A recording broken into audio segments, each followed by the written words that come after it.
Good evening, everyone. Welcome to the Pro MFG Cisco and Sify Leadership Knowledge Turf. The theme for the panel discussion is Future-Proof Your Organization Ahead of the Curve, CIO Strategies for Success. And we look forward to a very insightful discussion today. Thank you to all the esteemed panelists and the moderator for sparing time from their busy schedule and joining us. From Cisco, we have Mr. Raghavan Kasturi Rangan, the Principal Systems Architect, Cisco System. And from Sify, we have Mr. Suresh Gumaraju, the Head Managed Network Services Portfolio from Sify Technologies. Thank you so much for joining us. A brief introduction about Mr. Raghavan. He's an IT professional with 21 years of experience. He's credited with design and deployment of some of the large software-defined network for enterprise companies in India. He's a regular presenter on software-defined technologies in custom and partner events. Mr. Raghavan is one of the visionaries to propose the concept of borderless ODC, which resulted in Cisco commercializing the solution. Apart from technology, he has a good understanding of business and his inputs are highly valued by business leaders as well. A warm welcome and thank you for joining us. Now, would like to introduce Mr. Suresh. He's the Head Managed Network Services from Sify Technologies. He comes with over 20 years of experience in the telecom industry, having contributed in various functions such as sales, pre-sales, and business development before taking on his current assignment as a project management. He is a key contributor in Sify's inclusion in Gartner's Magic Quadrant for Managed Network Services last year. He loves working with his customers to solve their technical challenges and is focused on customer success. A very warm welcome, Mr. Suresh, and thank you for joining us. Now, I would request Mr. Raghavan to kindly do the context setting for today's panel discussion. Thanks, Ramya. Good evening, everyone. It's my pleasure and honor to be talking to each one of you, right? So obviously, with the COVID, the business dynamics has changed, right? So what we would say is business has been accelerated by the onset of COVID to adopt hybrid work, right? Even before COVID, many of the enterprises in India has been adopting or allowing people to work from home. But now we call it as a hybrid work, where people not just work from home, but they work from anywhere using any device, right? So the challenge to the network is to intelligently understand the users and what device they are using and where they are connecting from, and allow them access to the right resources, right? So that is the main function of the network today, as we see.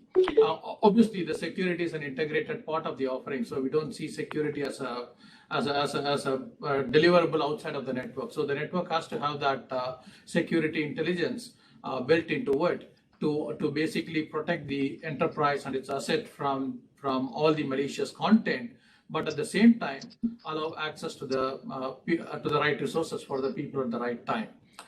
Second thing is basically application is the key, right? And applications are hosted across the clouds, right? So people are moving away from the private data center to the public clouds, not just one public cloud. So people are using multiple clouds there. So accessing the multi-cloud environment, hosting the applications in the multi-cloud environment, and how do you allow people to access those applications which are hosted in the multi-cloud without compromising, obviously, on the security, and also ensuring the seamless connectivity and the experience for the users. The third thing is, obviously, the users are dispersed. They are connecting from everywhere. The challenge for the internal IT is basically how do you ensure the experience of the users is not compromised just because they are not in the office or they are not in the enterprise, right? So the IT needs to have the visibility of what is happening.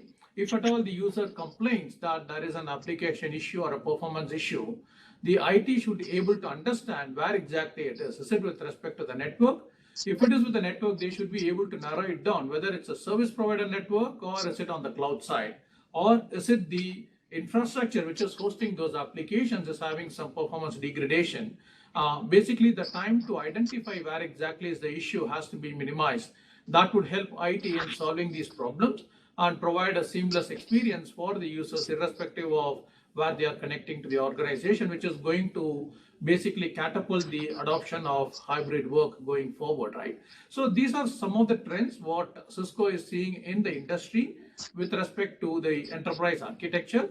And we have developed the solutions either homegrown or through acquisitions of some companies like Thousand Eyes and App Dynamics, which help us provide these visibility to the enterprise so that they could ensure that they should ensure that the experience of the users is not compromised.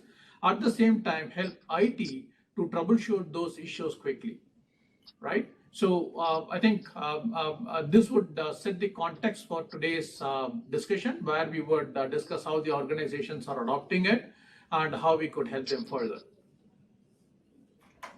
Thank you so much, Mr. Raghavan, for setting the tone for today's roundtable.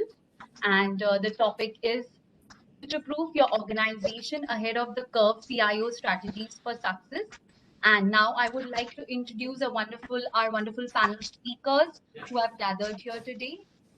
First, we would like to introduce Mr. Vikas Kumta, the head IS from CH.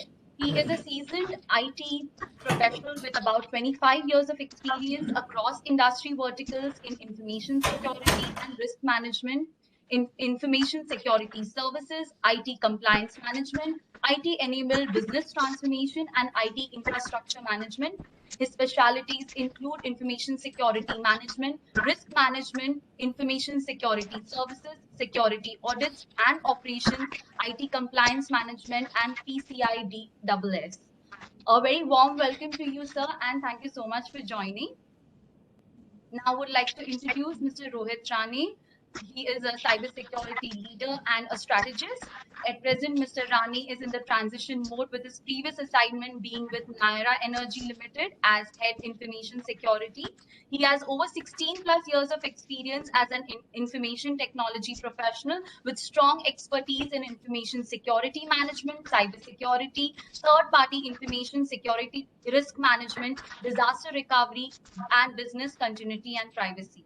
A very warm welcome, Mr. Rohit, and thank you so much for joining us today. Now, I would like to introduce Mr. Rajan Bagadi. He's the regional head IT shared services from DP World. He's an engineering graduate with more than 2 decades of experience in managing IT and communication systems with various different nationalities around the globe. Mr. Rajan has managed multi-location setup of large companies through business standard process of ISO and managed the IT projects with PMI methodologies. He is act in IT in the infrastructure management as well as in technology resource administration. A very warm welcome, Mr. Rajan, and thank you for joining us. Now, I would like to introduce Mr. Atul Govil, the Chief Transformation Officer and Head IT and SAP for India Glycols. Mr. Govil has a total of 24 plus years of work experience in different industry verticals and has held several leadership positions within the organization. Besides being the technology lead, he's a member of the Risk Management Committee for India Glycols. He has driven multiple enterprise business transformation projects with world-leading management consulting firms. He continues to drive transformation projects with the organization in close coordination with domain heads. A very warm welcome, sir, and thank you so much for joining us today.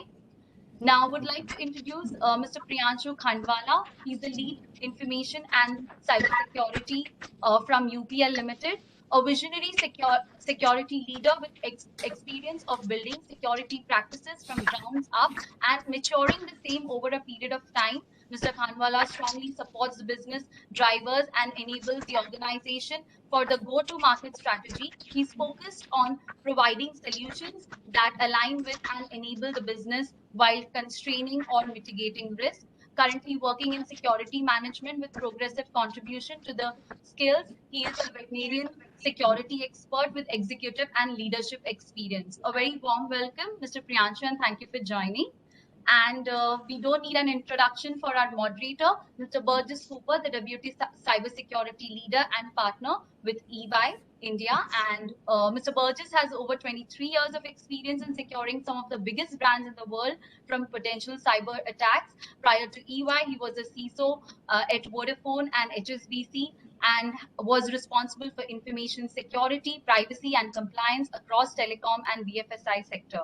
A very warm welcome to Burgess, and over to you, Burgess, for the session. Thank you so much, Ramya. Good afternoon, everyone. So happy to be between friends and colleagues on a lovely day and talking about cybersecurity. For today's topic, future-proof your organization, stay ahead of the curve, CIO strategies for the future and success. Let me take it nice and easy by getting each of our fellow panelists, and let's start with Vikas. Vikas, your 2.5 minutes of introduction into the topic. How do you, as the CIO, future-proof your company? What's staying ahead of the curve meaning for you, and what is your strategy for success? So, Vikas, starting off with you. Right. Thank you, Burgess. And I would like to thank all the panelists as well for giving me this opportunity to discuss such a very critical topic today. So about our strategy is basically we are into financial domain, financial services. So we are looking forward to accept cloud in a big way, in the sense that moving away from the old strategy of having on-prem solutions, we are thinking about going in for cloud, which has been a kind of trend as of now. Cloud started way back in 2003, say maybe with AWS. They started with S3, and they have now over 100 plus services with them. So we are evaluating different models available from different cloud service providers to help us take way forward in ensuring that we do the business the way we should be, rather than be worried about the IT part of it. Cloud will definitely make sure that we are able to do focus on our business competencies rather than be more worried about the IT infrastructure behind it. There are many new companies who have formed of late, and they have been able to accept it, uh, accept the new technologies with the cloud first approach, wherein they have got a head start over even the older companies who have been in existence for so long. So with limited resources, we can do focus on our business and make it become more successful. So we are in that theme itself, and we look forward to improving our intake of cloud technologies in a big way. So that's our plan, like as of now. Thank you. Thank you. Thank you, Vikas. As you said, we look forward to accept cloud and incorporate more cloud technology in a big way. Focus on business. Thanks, Leka. Focus on business competency and see that how cloud can ensure you adopt and do whatever the infra and IT behind that. Thank you for that. Let me look at Rohit Rane. Rohit, you come from a different company and different world. How would you complement what we company different world mentioned? What is your strategy for staying ahead of the curve? Absolutely. I think cloud first strategy allows for both modernization and innovation, and which in turn improves the end user experience and reduces cost. That's where the cloud first strategy brings in an additional advantage. I believe organizations must approach such initiatives with an application down perspective, and be with an open mind, and be open for extensive automation, which will help us to bring in the end user experience that we want to do. I believe in a nutshell, these are my thoughts around this. Thanks, Rohit. I love the part. Be open for extensive automation. That's a good way of starting your cloud journey. Let me go to Rajan. Rajan, your CIO strategy for success. How do you? Is it cloud? Is it what else? How would you complement that? Actually, my business segment is slightly different. I welcome to all. We are having a business in the segment called ports and terminals, which is normally somewhere in a sea we will build and we will run the terminals where we handle the container. And we are in a logistic. We have about globally 20 logistic companies which are operating under DP World banner. And we are doing movement of cargo around the world. and that is our key business. Regarding the IT strategy, I do not agree with you on the cloud part of strategy because I came from. Participant has joined the meeting. Sorry. Please continue, My someone. business, Please continue. yeah, in my business, if there is a half an hour internet downtime, I will lose few crores of rupees of revenue. So I cannot afford to go to cloud. So I have a combination. Ports and terminals business, I have an application which is running on my data center. And wherever it is possible, I have all the logistic business which is around the world. We have in India also we have at most of the places CFS, private freight terminals, courier business, all these businesses we have adopted a cloud. So we have a mixed strategy based on the business, based on the location, because all these ports and terminals are very remote. Where if you see in Mundra, like a place, we have a terminal. So over there, getting 100% uptime of internet is a challenge, at least in India. Around the world I have moved, I did not find such a challenge, but India is a challenging country. I feel that we should adopt the strategy based on what kind of a challenges and what is your business requirement. Thank you, sir, for your opening comments. I like the way you said you don't agree, and it's good to disagree on a panel like this. It's good to have conflicting and different views. Don't agree on the cloud first part of strategy. You can't afford to go all in the cloud, and that's perfect. Hybrid approach, mixed strategy. You said India has challenges on internet in some places. That's accepted. But thank you once again for your opening comments. We come back more on the cloud first. Appreciate that. Let me come to Priyanshu. Priyanshu, you come from a very different chemical part of the world. How is your cloud adoption? Besides cloud, IoT, blockchain, what else are you looking at? What is your strategy to ensure your company is ahead of the curve? Well, Burgess, it's very simple. Whatever business needs, we need to deliver it. So let's say if business needs some kind of an analytics platform to perform better and market the products better, that has to be delivered. So when you have such agile requirements coming up, you have no option but to go for cloud. Use the cloud because the time that it would take to provision in a regular data center is way too long, and no one has the patience. Plus you're not sure whether this experiment that you're doing whether it will be successful. So you may want to set up the experiment, use it for a couple of months, then you believe that that's not the right thing, you may want to try something else. So I think the important is to tag along with business, understand what they need and deliver it. And obviously IoT is the way. Similarly, I think the most important thing is data crunching.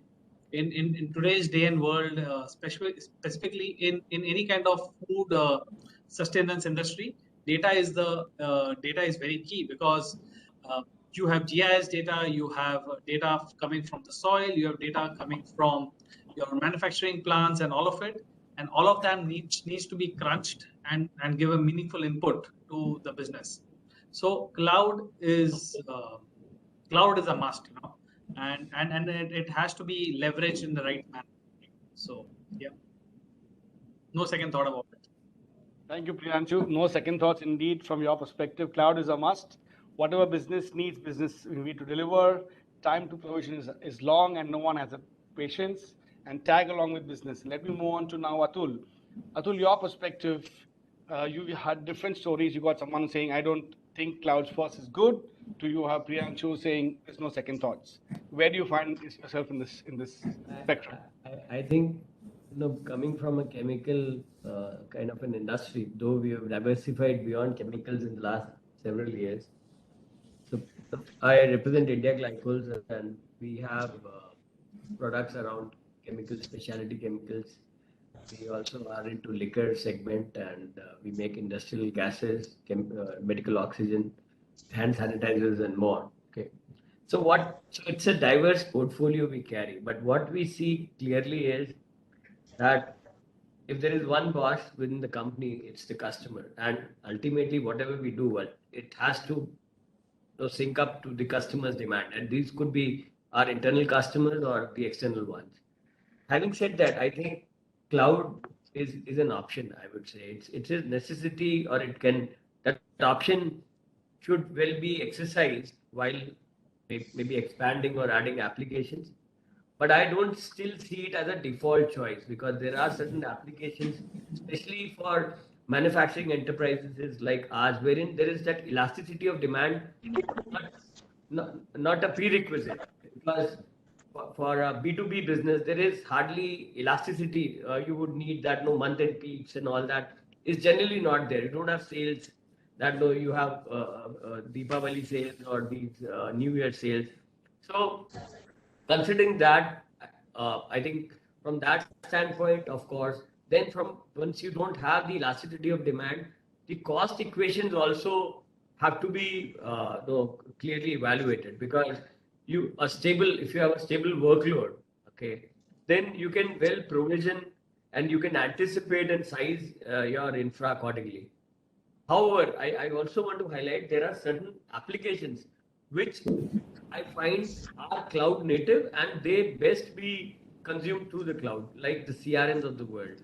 Or even today this date and time, what I find is a lot of these cybersecurity related solutions, no, there earlier cybersecurity was a big bottleneck, because of which people were apprehensive going to the cloud. But that has now we are finding cybersecurity solutions being hosted on the cloud, and they have a genuine reason, and they work quite well in the sense that from the sense of patching updates.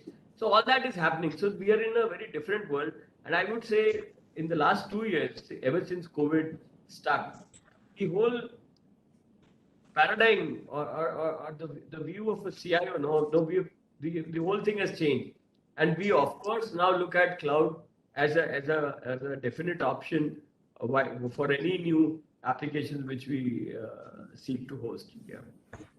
Thank you, Atul. Like the way you mentioned that it's only one voice in a company, and that's customer.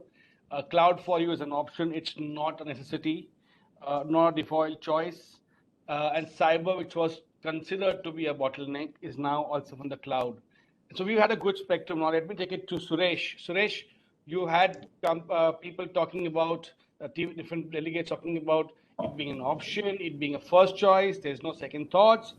I don't think it's important for me now at this point in time for this application. In your industry, where do you see cloud being a panacea for customers? How are you approaching and talking to your customers? What is your help to them? So I think cloud, digital transformation, these are all buzzes that have been going around for about a year now. And I think cloud adoption a little more than that.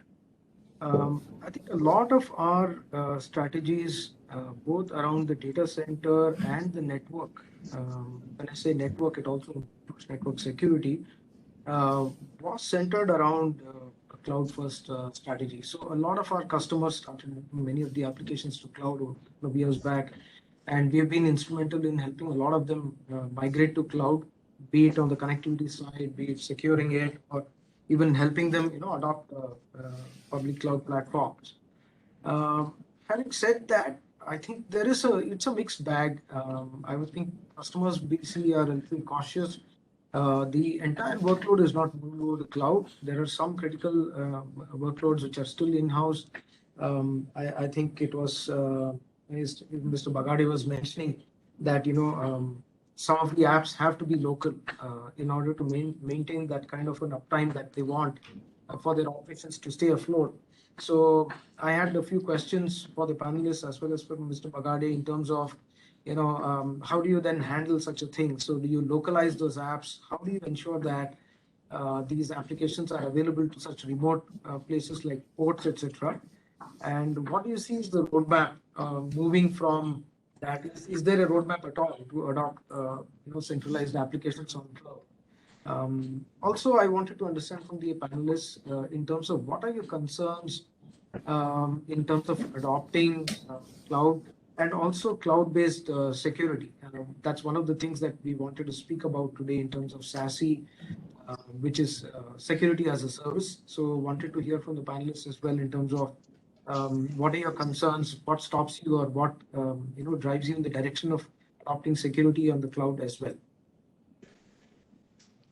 Thanks, Suresh. Got that points. Let me also go to Raghavan. Raghavan, from, as was mentioned earlier, you were the author of Borders ODC, which Cisco adopted. You've seen cloud, you've seen edge. From that high-tech world to what we saw as I may not need it in remote places, what do you see customers coming to you for, and what's your advice to them? Thanks, Suresh, for your inputs. Yeah, Varghese. So thanks for that question. Right. So we have been talking to multiple customers over a period of time, right? So when the pandemic struck, people were discovering, how do I offer seamless connectivity? How does IT help in ensuring that the productivity of the employees is not compromised because they are not able to come on site or come to the work, right? So that's when the acceleration to the cloud, especially the applications moving to the cloud started. And a lot of organizations who have been saying that we would not migrate to cloud earlier have started adoption of the cloud because it provided easy access for their employees to connect from anywhere, right? So as what we saw is at least 70-80% of the customer has adopted cloud in some form or the other, right? But I do concur with what Mr. Rajan and Suresh also said, right? Not all applications can be moved to the cloud, right? So there could be some core banking applications or some of the applications which are natively written, right? Which would not lend itself to be delivered from the cloud, right? For those applications, customers continue to still rely on a private data center, and maybe instead of earlier they used to host it on the inside side of the data center, which is very secure, right? Now they have moved it to the DMZ zone, and obviously with some multi-factor authentication and some security mechanisms, they are providing access, right? So what we are seeing is a sort of a hybrid approach is what the customers are looking for. But at least 80% of those applications, what has been on the private data center has been moved to the cloud, right? And when I was talking to the customer the other day, there is another interesting conversation that came up, right? So what they were saying is, today there is a resources for these customers to find people who are good in building and hosting the apps on the private data center, right? So people are thinking, especially the next generation workforce is thinking those are things of the past, right? So you have tons of AWS, GCP, Azure certified engineers who are good dealing with applications on the cloud, hosting applications, troubleshooting applications on the cloud, and finding those resources is much easier. And that's also one of the key factors of why the customers are looking at adopting cloud for their applications, right? So that's the trend we are seeing. Obviously, security is still a concern. How do I provide secure access to these? As Suresh said, SASE comes in very handy there, and looking forward to the discussion as we go forward. Thanks, Raghavan. So taking first Suresh's discussion on SASE, Priyanshu, your inputs. Are you adopting SASE a lot? Do you think it's upcoming? Do you think it complements? What is your uptakes on SASE? Well, again, it depends on the kind of application that we are using or kind of workload that we are using when it comes to SASE. So it, again, as I said, it is a mixed approach currently, but I believe going forward, it would be the new norm as and when we move away from the legacy applications, as and when we are moving more towards browser-based applications. At the same point of time, we are, coming with the new gen applications. I think SASE is going to be the new norm, and I think it does make a lot of sense because it overall improves the user experience. At the same point of time, there is a single pane of visibility of glass, because with the SASE model, you can have your data protection rules implemented. You can have your, proxy and the internet gateways implemented, and you have complete visibility in terms of any kind of, user behavior analytics, all in a single pane of glass, if implemented well. So I believe that would be the new norm. I think still it's in the initial stages, but as we move ahead and as our application stack gets evolved, I think that would be the new norm. Thanks, Priyanshu. Single pane of glass, indeed, new norm and improves overall visibility. Let me take it to Atul. Atul, you give a perspective. it may not be important, you may have a approach. Do you think SASE is something you will adopt soon, or it will take a long time for you to? And are there any perils of that? While Priyanshu was very gung-ho and optimistic, do you think there are perils of SASE which you think you are concerned about, and how does one company overcome them? I think with the changing landscape, specifically around users sitting outside the enterprise perimeters, secure perimeters, and not just users, their devices, other resources, accessing corporate applications outside the comfort and security of the perimeter. I think SASE is gaining more traction each passing month, and only thing is its adoption, unfortunately, is still governed by breaches. Okay, so as enterprises see more breaches in similar setups, then there would be a more there'll be a compulsion, of course, of sorts. However, I think one thing, we were evaluating some options a couple of months back. What we also seriously found is, in today's date and time, particularly in manufacturing, there's a serious skill shortage in the IT domain, and having the skills within the enterprise is becoming increasingly difficult. And because of which, I think we would see more and more enterprising adopting cloud to make sure that their whole, from a secure access standpoint, these SASE offerings which are available on the cloud can come handy and useful for that matter. Yeah. Thanks, Atul. Mixed approaches. Let me ask Vikas. Vikas, you are very gung-ho. We've had Priyanshu saying yes, some caution from Atul. And from your perspective, Vikas, what do you think the perils and how have you overcome them? Yeah, the trend will be towards going for SASE itself. The reason being, it's a technology that we can depend on now. It's easy to implement that solution, and its acceptability is widely across all the domains. That will ensure that this will be an adopted technology going forward. And with things moving to cloud at such a fast pace, I suppose it's all set for SASE to be, an important parameter that we need to adopt pretty soon. Thank you so much. Rajendra, from your perspective, Raghavan, you would like to say anything on SASE? Do you think adoption is coming high? And then I want to move to the next topic of SD-WAN. Mr. Raghavan? Sorry. Hi. On SASE, have you seen the uptake being high? Have you seen clients asking more for it? Do you think Cisco has some case studies to show how clients have successfully overcome the journey for using SASE? Absolutely, Burgess. SASE has been there, right? So Gartner has basically come up with a magic quadrant for SASE 18 months back, and Cisco has been there in that magic quadrant, right, as a leader. So even before that magic quadrant came in, right? So we have been delivering SASE solution in the form of Cisco Umbrella, right? Where we are delivering DNS as a service from the cloud, which is a first level of defense, right? You don't need to have an on-prem DNS. The customers could use the cloud DNS. So irrespective of whether the users connect from the office or connect from the home, the DNS lookup happens on the cloud. And whether the destination has a good ranking or not, the connection would be established. That's the first level of defense. And Cisco has been offering Umbrella as a SASE offering for close to 7-8 years now, right? And then we expanded on that portfolio. And today we offer a full-fledged SASE services, right? Which includes cloud-delivered firewall, secure internet gateway, cloud proxy, and all those things, right? And obviously we have seen adoption of the customers for SASE in India.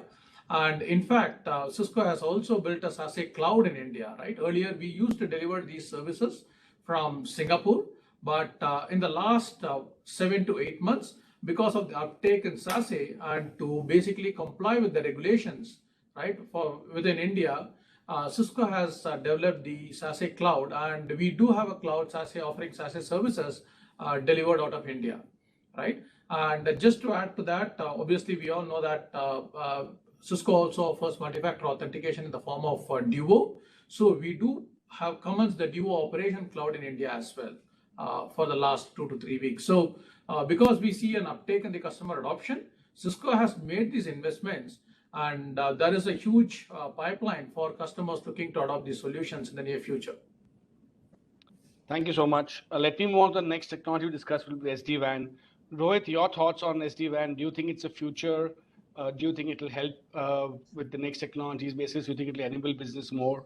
What are the perils? How does it fit into your strategy for the future? Rohit? I think SD-WAN. Hello, am I audible? Yeah. I think SD-WAN is going to play a very vital role, especially to connect branches to edge. You would see that we have been talking about cloud adoptions. There will be a stage where we'll also have multi-cloud adoption as well. And there could also be a private cloud adoption too. And it's a hybrid model that we are in. And you would definitely want all your branches to connect to a single edge, and that's where I see SD-WAN playing a major role by securely allowing various branches to connect to edge and to the respective cloud. It gives us an advantage. Let's say if you have a cloud, if you have a workload on a particular cloud service provider, and that server goes down, you have an easy option to using this technology to move on to another cloud seamlessly without your end user or your customers actually getting trouble. So I see that it has a good application for some of the critical business applications or the services that have been provided by organizations, and it definitely helps to connect branches which do not have a stable connectivity or the kind of performance that they would like as an end user to get a better experience of accessing them. These are my thoughts. Thank you, Rohit. So besides connecting branches to the edge, let me ask Ranjan. Ranjan, from your perspective, do you think SD-WAN will help in other use cases for you, especially because you mentioned you have remote offices? Yeah. Actually, if you have a multi-location and at many places, then it is always advisable to go for SD-WAN. And since few of our applications are hosted at our own data center, so over there it becomes a more effective if we have a SD-WAN, because you are connected through secure channel and software manage your WAN connectivity, which provides you more secure and easy access to people, and it is easy to manage. That's what I feel. That is a better option if you have a bigger numbers of office. Thank you for bigger numbers. Suresh, coming back to you, have you? Sorry, sir, go ahead. Please continue. Please. There was a question which was, I think, asked by Suresh, yes. I just thought to reply him about around the world, these ports and terminal business, especially a container terminal business, all the big major ports around the world are having their own data center, and the application is hosted on the data center. Nobody, whatever you have, name it, PSA, Port of Singapore Authority, or whichever, bigger ports, Chinese ports, all have got the application hosted in their data center. But in addition to that, we are also, for that application, we are running a cloud on a cloud DR site. Just for your information, DR site we are hosted on the cloud. Perfect. Thank you. I hope I answered your question.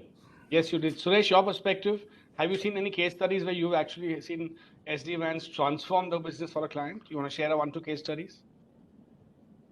I think what we are seeing, Burgess, is especially on the retail side and on some of the cooperative banks, we see basically where I think it was Mr. Rohit Rani who was saying that branches without stable connectivity, where MPLS is not reachable and yet business has to continue. We are seeing a lot of kind of enterprise class broadbands coming in, and I think a lot of customers are making use of this so-called enterprise class broadband, which have got more or less stable connectivity because it's on fiber, and secondly, the throughput also is fairly reliable, right? So I think we are seeing many customers actually adopting broadband or a couple of broadbands even to terminate on a single box on an SD-WAN and adopting SD-WAN technology. That is one. Obviously, performance-aware routing is something that really attracts them at a very low cost. They're able to get somewhat predictable performance, right? Vis-a-vis earlier, it was purely MPLS. Now, I think the broadband game is changing that a little bit. Secondly, the other thing is that I think the price points also are dropping in the market. I think initially the price per branch used to be quite high. I'm happy to say I think even Cisco is now catering to customers at various segments and various price points. I think they've also heard the market.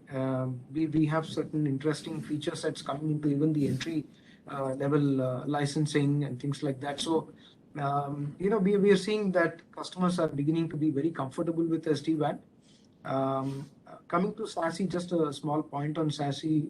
Sify has adopted Cisco platforms end-to-end as far as remote workers is concerned, or even clean pipes is concerned. We've adopted Cisco Umbrella in our platform as a multi-tenanted platform.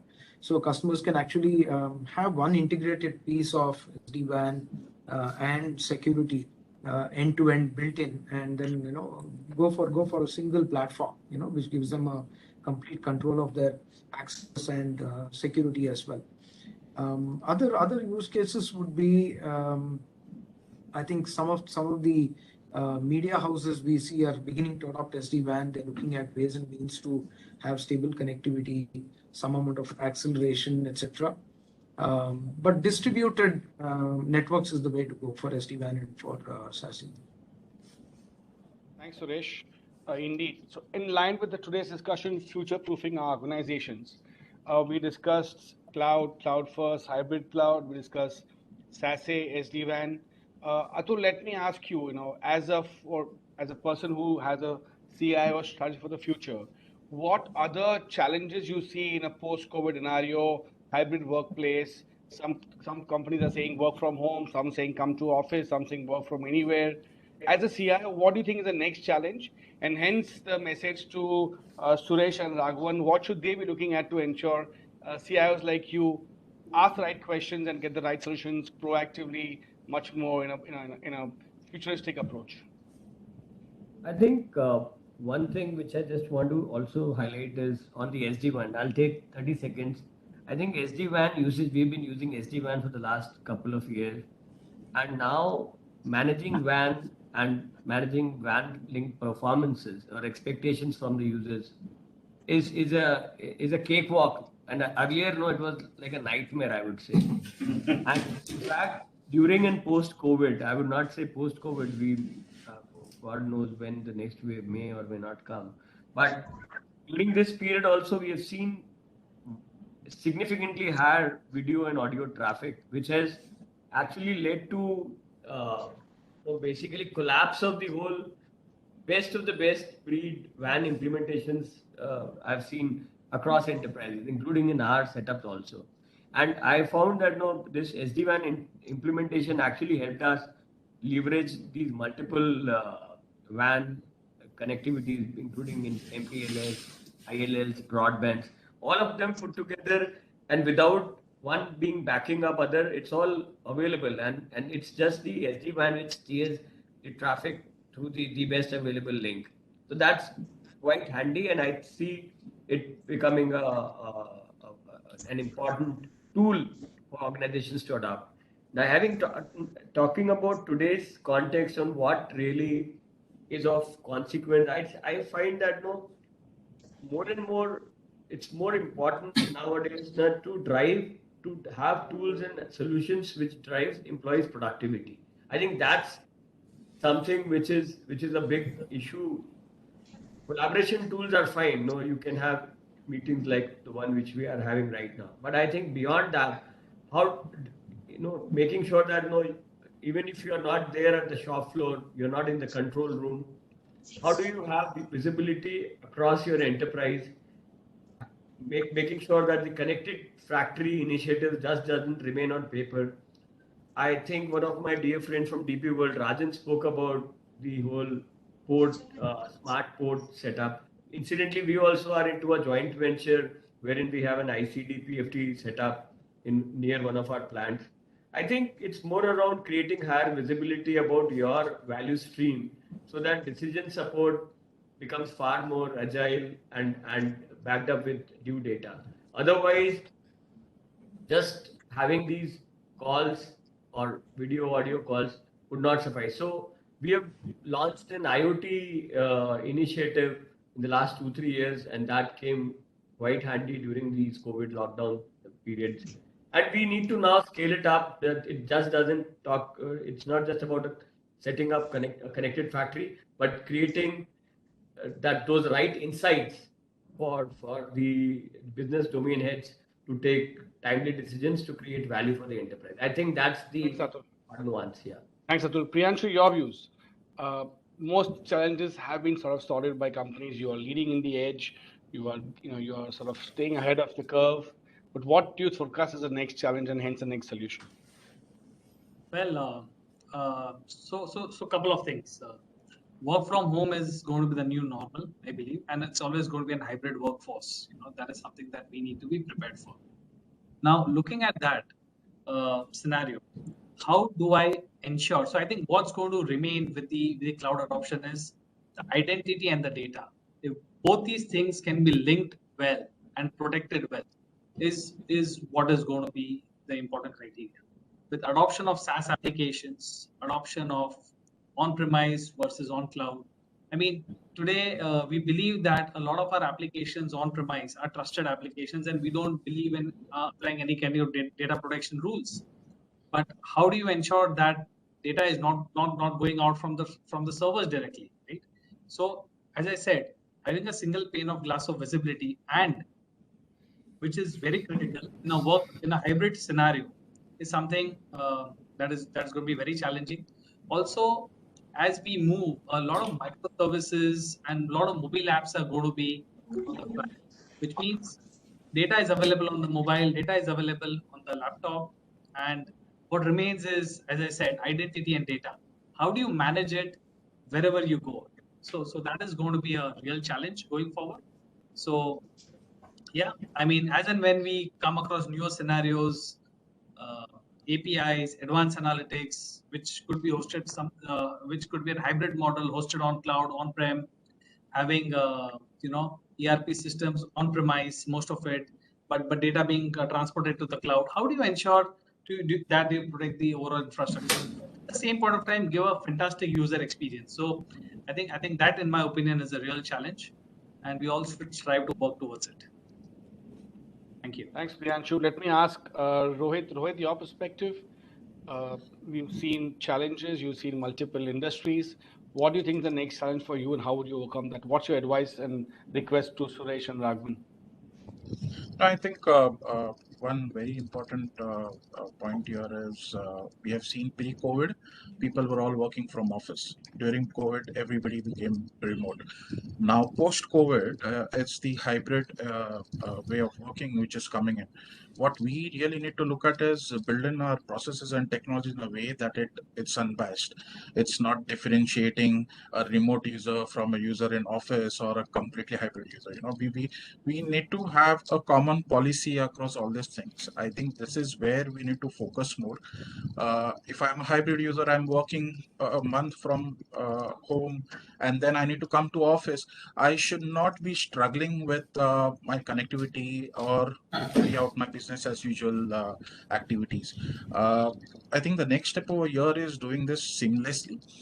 By way of BCP-DR, we did take care of a lot of the challenges that came during the COVID time, the pandemic time, where everything think everybody is working remotely. The more challenge is now bringing that seamless user experience, ensuring security, ensuring no matter where the user is, your whole strategy and the controls that you implement in a layered wise remains common across all the users. I believe that's where the next point of focus is going to be. So let me ask Vikas, what's the future of hybrid working?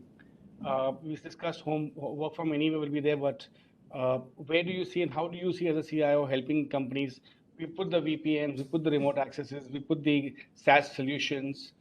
Anything else to be done? Any other stuff from your in the future?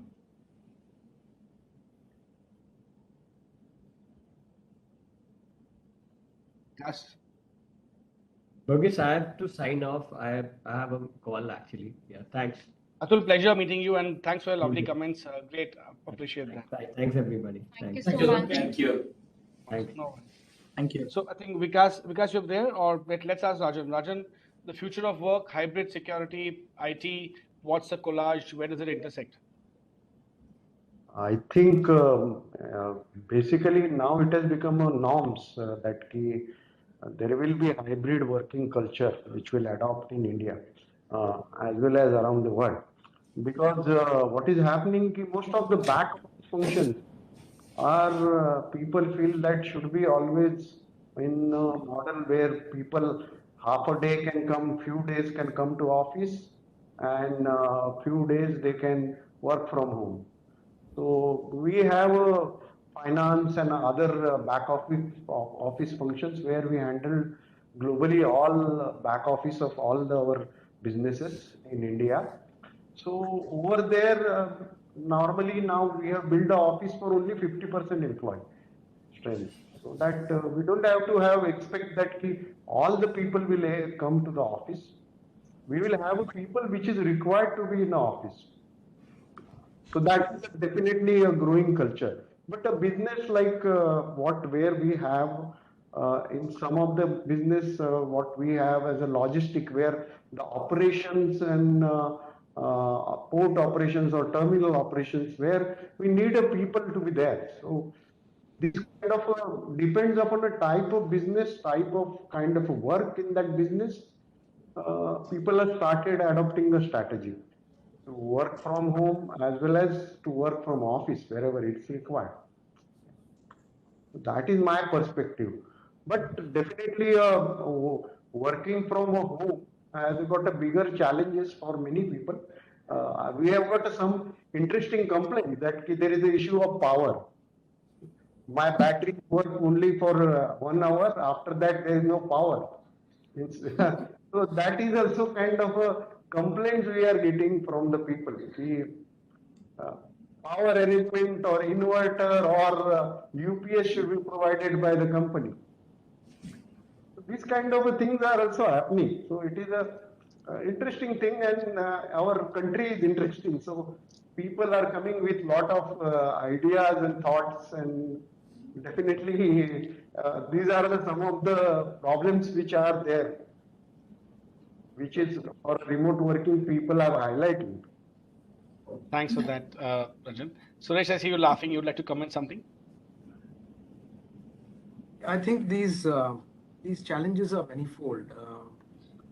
I think what was once thought to be real estate savings by companies, I think slowly people started realizing that while you're saving on real estate, there are a multitude of issues. One is, of course, data protection. Your data is now exposed to internet. How do you then secure that? How are your applications going to run seamlessly and securely over a completely public domain?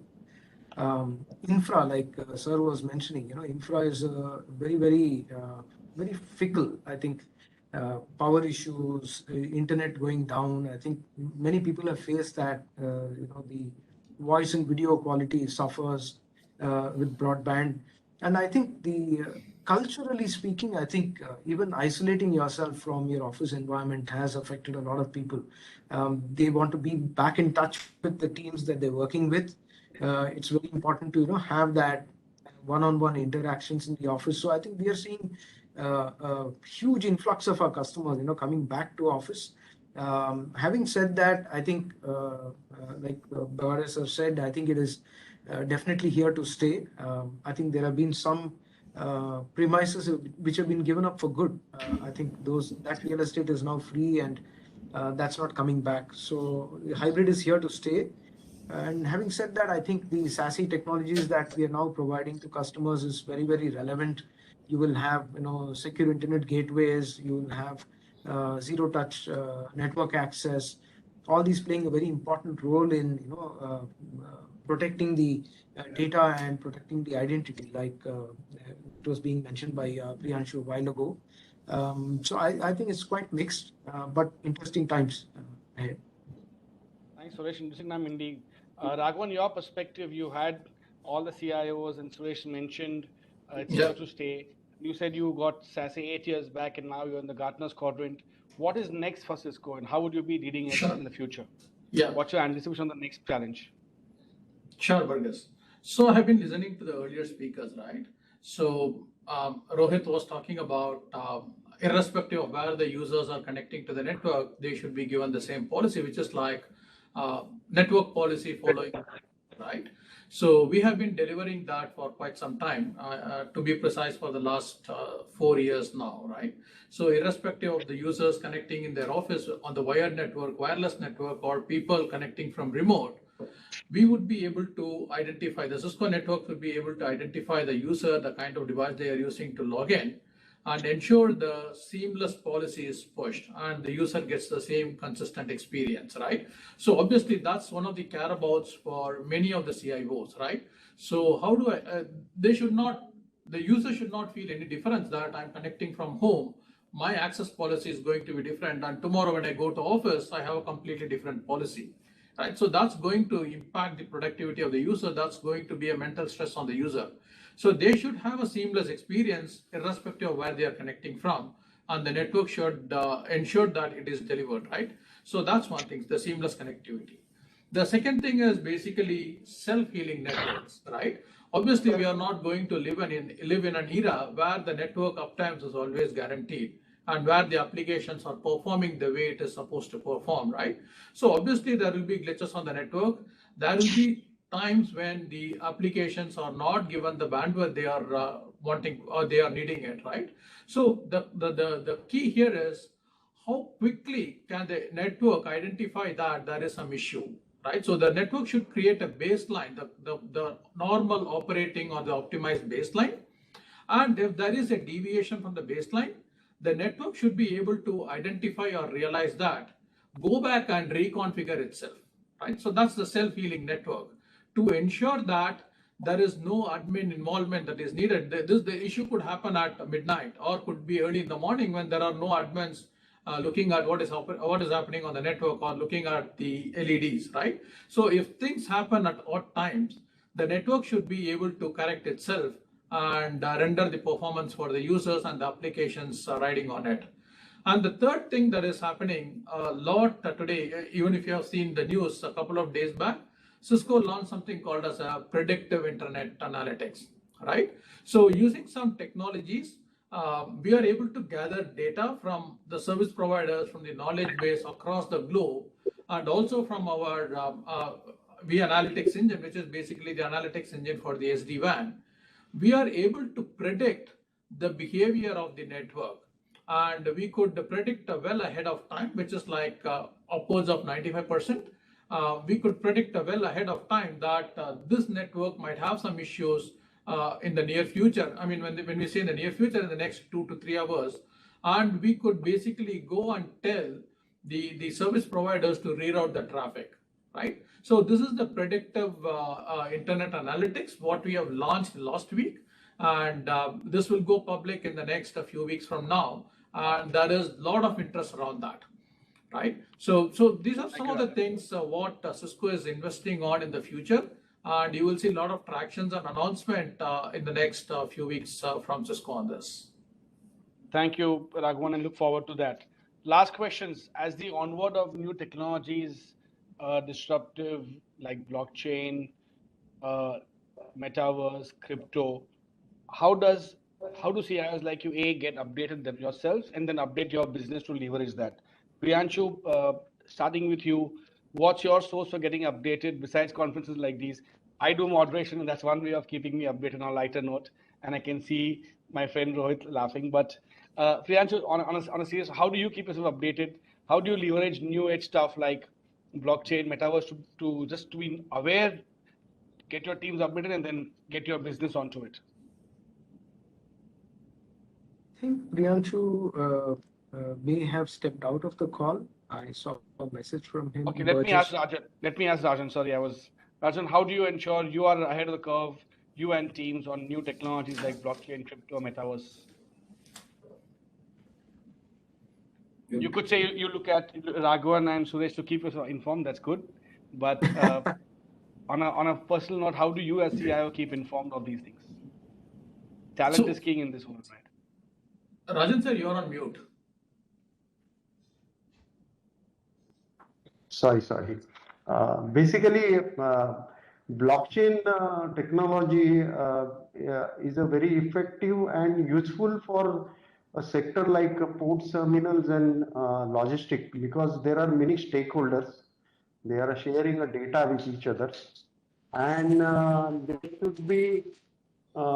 they should have a same data, and they should be able to use the data very efficiently, which is a very well possible in a blockchain. We have a few applications which is built on a blockchain. We have our DPD customer billing we are doing through blockchain, where our terminals are business, and then BCO customers, then our CHS custom house agents and banks are integrated. Means customer banks, our banks, all are integrated, and we find it is a very efficient way of doing the things by using a blockchain, and it is a very effective and secure way of doing the business. And does business drive it, sir? Does business drive it, or does IT drive this? In a future, most of the people will move to blockchain wherever there is a kind of a sharing of a data, and they want to have a consistency amongst the data. That will definitely happen in a due course of time, and most of the people have started moving towards that. Other than that, we are also using IoT very effectively.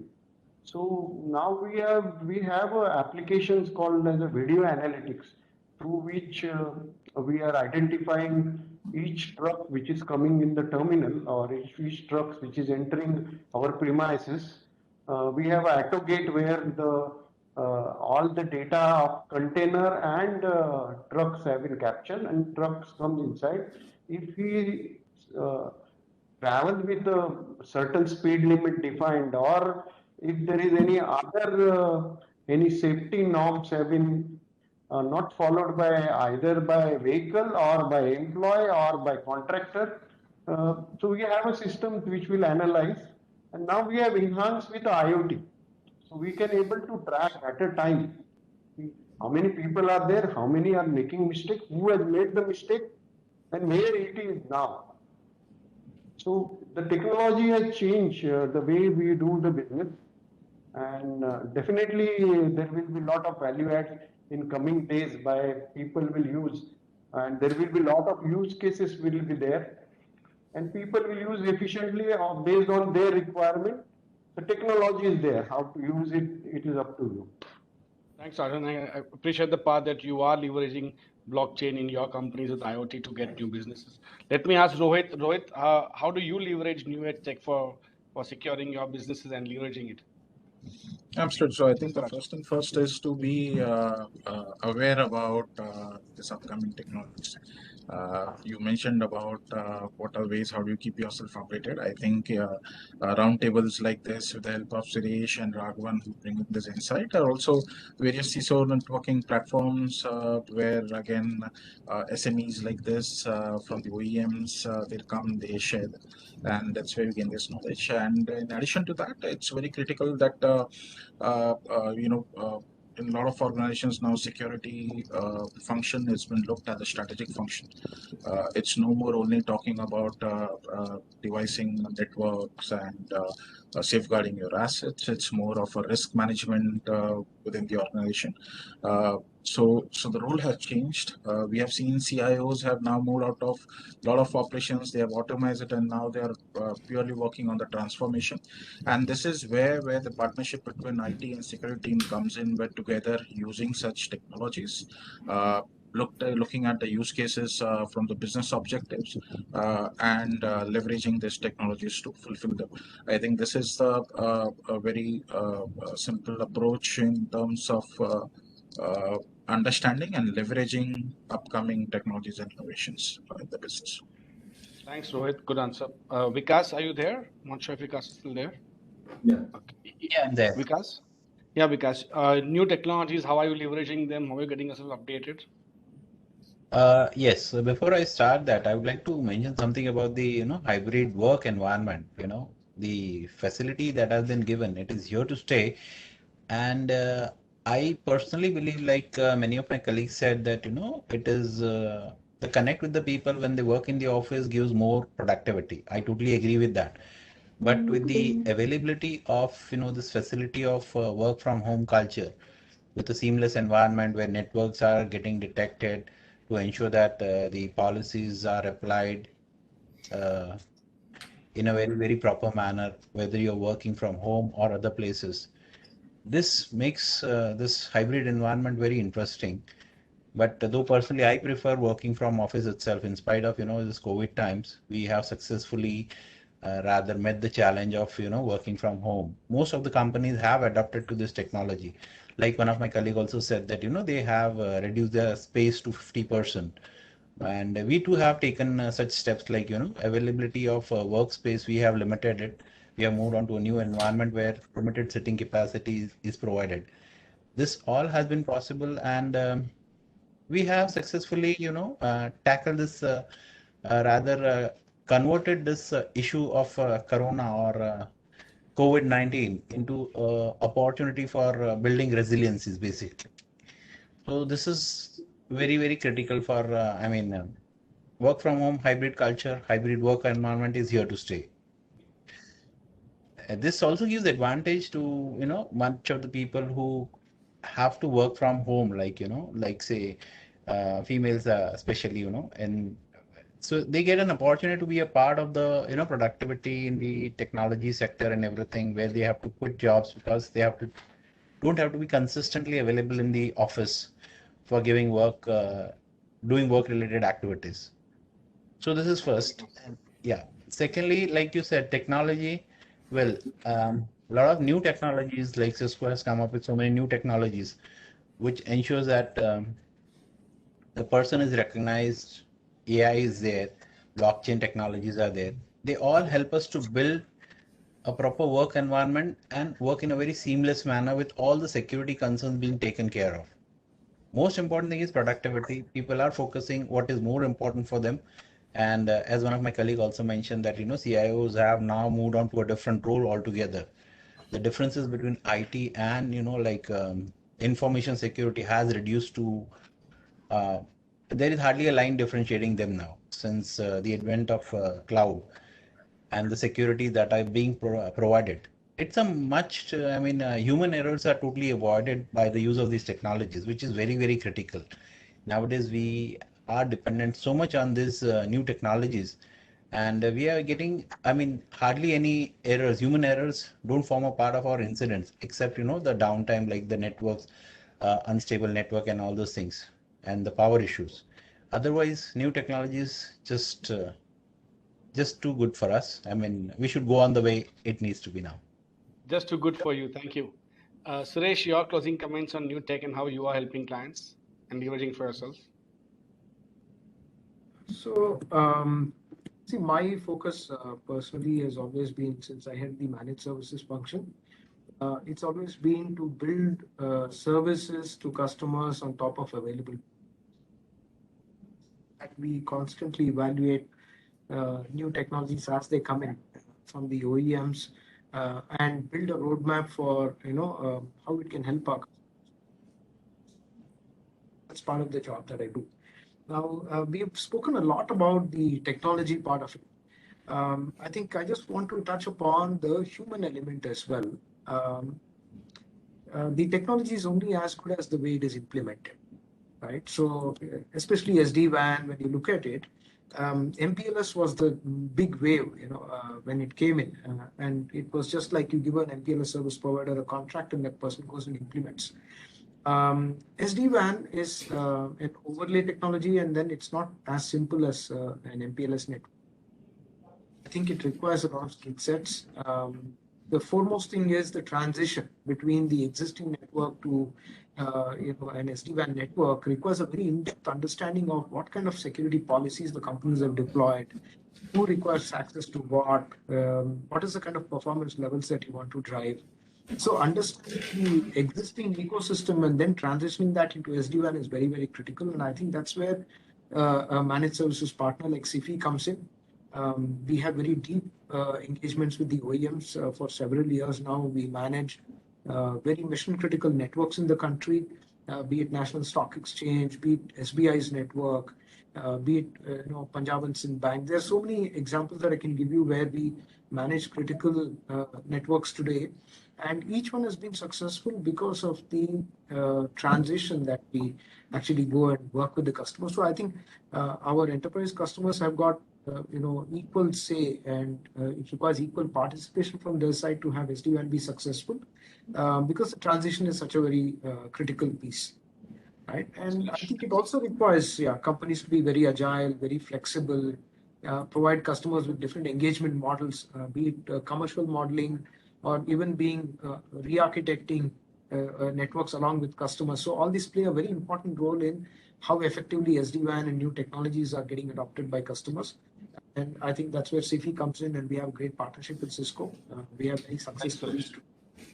We would be happy to share that with customers as well. Sure. Raghavan, your closing comments on how do you leverage new tech? You mentioned about one area already. Yeah, yes, obviously, right? So the technology is evolving fast, right? And obviously there is a lot of changes to the business process, right? So the CIOs are always caught in this, right? How do I adopt technologies to ensure that my business processes are benefited because of that, and ensure continuity of the business, right? And obviously there's going to be a lot of readings and trainings that is needed to understand these technologies and how I could adopt these technologies in my organization, right? And what I feel is it's going to be difficult if we have to read and adopt this, right? So some of the common forums like this, where we could share the knowledge, customer A would have deployed a technology and see how it had benefited his organizations. And if he could share his knowledge, understanding of that for the larger good of others, it will be easy for the other CIOs to take it, adopt it in their organization, right? So that's from the customer perspective.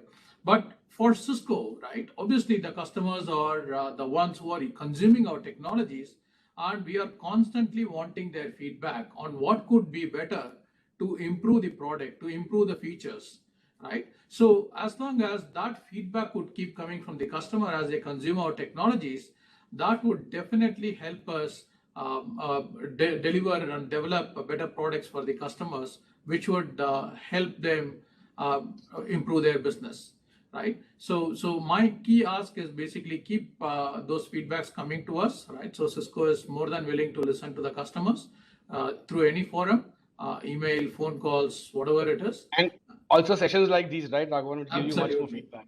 Absolutely. Thank you so much.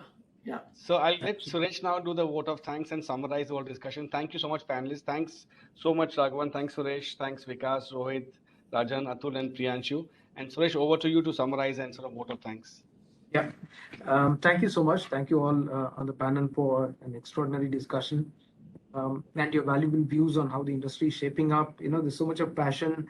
There's so much of involvement from your side. You have so much of knowledge about your respective fields, which is really moving.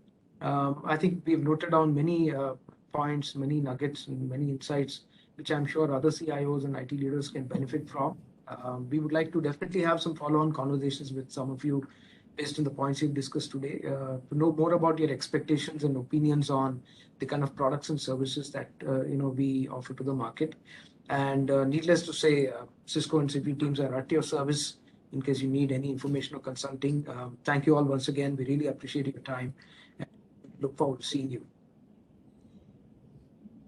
Thank you so much, Mr. Suresh, for the closing comments and note. And thank you so much to our panelists and Burgess Thank you. taking the time out.